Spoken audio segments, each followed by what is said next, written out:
Tää upea silmämeikki tuli mulla feedillä vastaan ja nyt mä yritän tehdä mun version tästä. Ja vaikka se on mun versio, mä silti haluan tehdä niin identtisen kuin mahdollista. Mä oon jo prepannut mun luomet tällä Idun Mineralsin luomiväriprimerilla ja sitten mä oon kiinnittänyt sen paikoilleen tällä puuterilla. Joten päästään suoraan hyppää tuohon silmämeikkiin.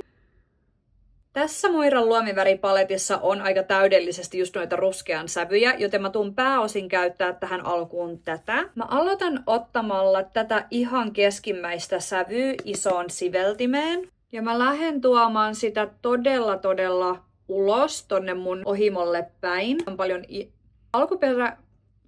Tällä alkuperäisellä tekijällä on paljon enemmän luomitilaa, joten hän saa tehtyä niistä aika tolleen laajalti, niin mä yritän vähän imitoida sitä.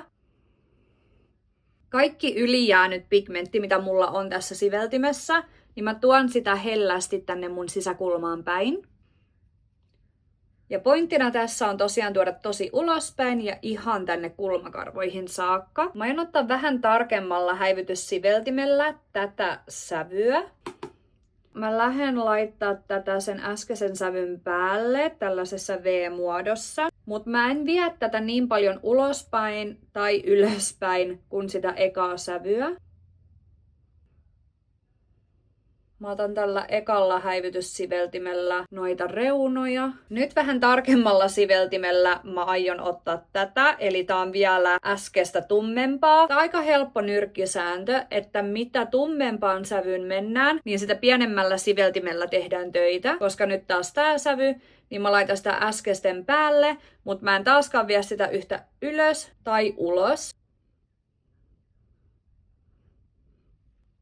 Nyt taas sillä ihan ekalla siveltimellä mä menen kaikkien sävyjen päältä. Ja tää vaan varmistaa sen, että ne kaikki häivyttyy tosi nätisti yhteen. Seuraavaksi tarvitaan jotain mustaa luomiväriä. Mä aion käyttää tästä Paesen Velvet Smoky luomiväripaletista tätä mustaa, mutta tää on niin upea, koska tossa on glitteriä. Joten mä otan sitä todella tarkkaan siveltimeen. Ja mä laitan tätä ihan tonne mun ripsien tyveen. Mä laitan sen eka vaan tälleen viivana.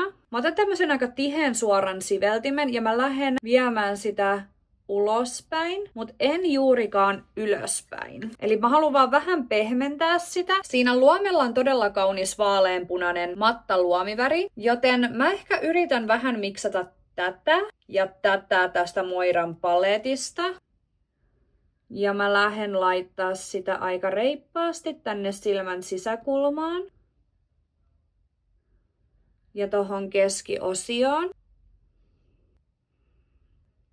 Ja mä tykkään tuoda sitä täältä silmän sisäkulmasta aika paljon ylöspäin, koska toi antaa kans vähän sitä illuusioa, että mun luomet on suuremmat kuin mitä ne oikeasti on. Ja nyt taas tällä ekalla häivytyssiveltimellä mä menen ton äskeisen vaaleanpunaisen alueen reunat. Sitten koska siinä oli vähän glitteriä siinä vaaleanpunaisen päällä, niin mä otan tätä Fenty Beautyn Diamond Balm ja mä laitan sitä vaan tonne sisäluomelle tai sen vaaleanpunaisen alueen päälle. Mä tuun laittamaan tätä Dolce & Gabbanan ripsiväriä. Mä just taivutin mun ripset, joten mä vaan laitan tätä yhden kerroksen. Nyt voidaan viimeistellä tätä silmämeikki. Ja koska mä oon tehnyt mun kasvomeikin, niin se on luonnollisesti ottanut vähän tältä ohimoilta pois tota sävyä.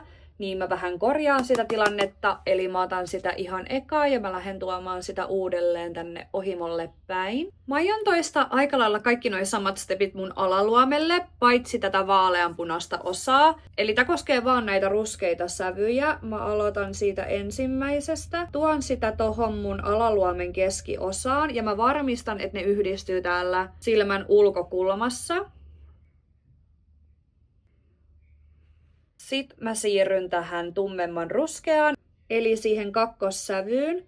Ja tätä mä tuon silleen ehkä 1/4 alueelta. Mä aion vaihtaa nopeasti tällaiseen siveltimeen. Ja nyt mä aion ottaa sitä mustaa. Itse asiassa mä näköjään skippasin yhden ruskean. Jätetään se kolmas ruskea kokonaan pois. Ja mä aion laittaa tätä mustaa ja taas mä varmistan, että se yhdistyy tuolla silmän ulkokulmassa. Mä otan taas vähän tämmösen joustavamman, mutta tarkan siveltimen ja mä lähden häivyttää sitä. Ja tätä mä pyrin tuomaan suurimmaksi osaksi tänne ulospäin.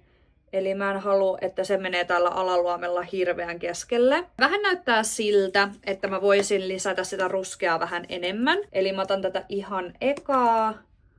Ja mä tuon sitä vähän enemmän vielä tonne sisälle päin. Toi vaaleanpunainen on niin söpö, että mä ajattelin, että se voisi melkein vähän olla myös korostussävy. Mä miksan niitä tällaiseen tosi tarkkaan siveltimeen.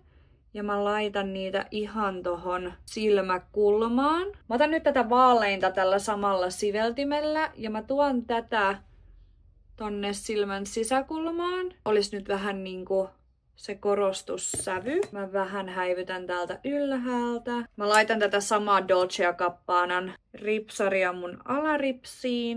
Mä laitan vähän lisää tätä Fenty Beautyn Diamond Balm. Koska tää on tosi smoky ja aika raskas tuolta silmän ulko-osasta, niin tähän sopii ehdottomasti vähän näyttävämmät ripset. Nämä W7 voisi olla aika osuvat. Tän tyylisissä ripsissä mä kans itse asiassa tykkään siitä, että sen laittaa aika kohti suoraan täältä silmän ulkokulmasta. Mua ei haittaa, että se osuu tuossa silmän keskikohdassa mun ripsirajaan, mutta mä tykkään laittaa sitä vähän ylemmäs täällä silmän ulkokulmassa, että se menee vähän niinku suorempaan ja tällä tavalla se antaa taas tätä nostemaista efektiä sinne silmän ulkokulmaan. Eli täällä se ei mene ripsirajaan kiinni, vaan mä oon nostanut sitä vähän sen yläpuolelle. Mutta tässä on nyt se ero. Tällä puolella on dekoripset ja tällä puolella ei oo. Tästä tuli yllättävän söpö. Ja tässä on nyt tämän silmämeikin lopputulos. Mitä mieltä te ootte? Mä oon positiivisesti yllättynyt siitä, että kuinka hyvin tää vaaleanpunainen menee vähän tällaisen niin kuin oranssipohjaisen ruskean kanssa hyvin yhteen. Mä rakastan tätä. Mut joo, tässä oli taas yksi silmämeikkitutoriaali.